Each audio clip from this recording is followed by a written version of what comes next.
Hai teman-teman, apa kabar? Jumpa lagi dengan saya Yusnawi Andi. Damai sejahtera meliputi kita. Anugerah yang berasal daripada Tuhan terus mengalir dalam tubuh dan jiwa kita bersama dengan orang-orang yang kita kasihi dan kita cintai. Teman-teman, pada kesempatan hari ini kita akan mengulas tentang Sony Ernata atau alias Ustadz Maher, ya.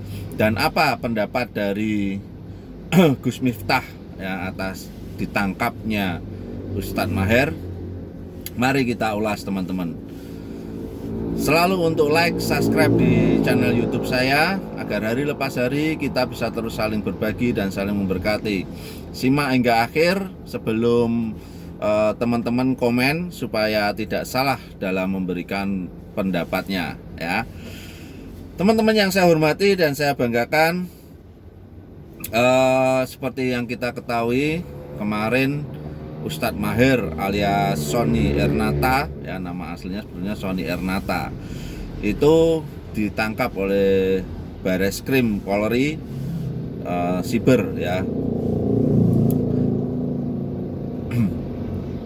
Nah, ini berkaitan dengan undang-undang ITE ya. ITE seperti yang diungkap ya. Jadi saya sampaikan dulu supaya teman-teman tidak gagal fokus ya. Jadi pasal yang disangkakan itu tindak pidana menyebarkan informasi yang ditujukan untuk menimbulkan rasa kebencian atau permusuhan individu dan atau kelompok masyarakat tertentu berdasarkan atas suku, agama, ras, dan antar golongan atau SARA sebagaimana dimaksud dalam Pasal 45 ayat 2 Junto Pasal 28 ayat 2 Undang-Undang Nomor 19 Tahun 2016 tentang perubahan atas Undang-Undang Nomor 11 Tahun 2008 tentang informasi dan transaksi elektronik, ujar Kadif Humas Polri Irjen Argo Yuwono. Ya, ini pernyataan dari pihak kepolisian. Nah, ternyata ini mendapat respon juga dari Gus Miftah ya. Yang kita tahu sebelumnya Gus Miftah ini merespon sikap dari Ustadz Maher berkaitan dengan pernyataannya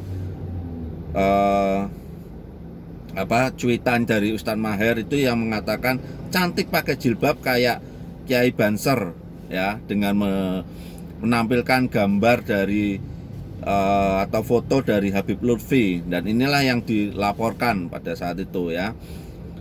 Karena kasihan kalau menghadapi kasus hukum kok sakit, kata Gus Miftah kepada wartawan Kamis 3 Desember 2020 ya.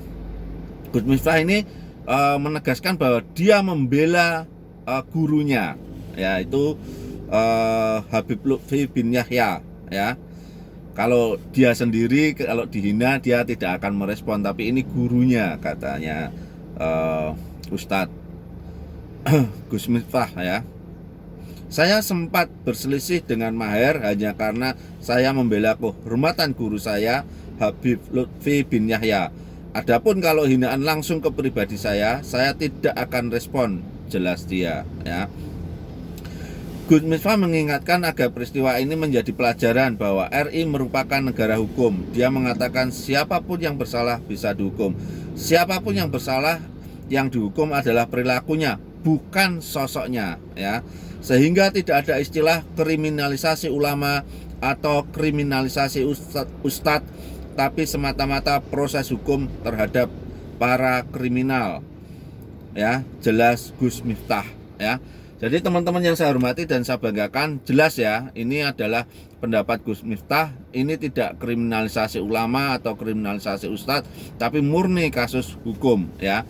Seperti Kadif Humas menyatakan berdasarkan dijerat dengan Undang-Undang ITE ya. Teman-teman, mari kita berpikir cerdas, berkomen dengan cerdas. Boleh kita membela idola kita, tapi ingat bahwa kita tidak boleh membela membabi buta. Artinya kita harus tahu, paham apa kasus yang dihadapi oleh Ustadz Maher ya. Jangan salah dalam menilai. Terima kasih teman-teman, damai sejahtera berserta dengan kita. Amin.